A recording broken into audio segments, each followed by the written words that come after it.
16 किस्म के लोगों से बचकर रहें, ये आपको नुकसान पहुंचा सकते हैं।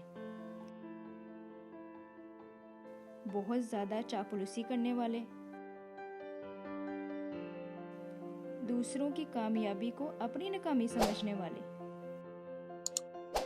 दूसरों को गलत मशवरा देने वाले, राज जल्द फाश करने वाले, बहुत ज़्यादा मीठी बातें करने वाले, बात बात पर झूठी कस्में उठाने वाले। लालची और मफाद परस्त लोगों से हमेशा बचिए। ऐसे लोग जिन्हें खौफे खुदा ना हो और सरेआम गलत काम करते हों। हसद और ज्यादा गुस्सा करने वाले, ज्यादा मायूसी फैलाने वाले, मुनाफिकत के आदी,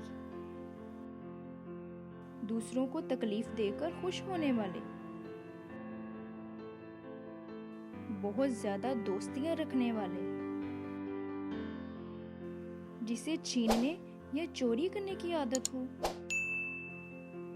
जिनके आपके दुश्मन के साथ ताल्लुकात हों,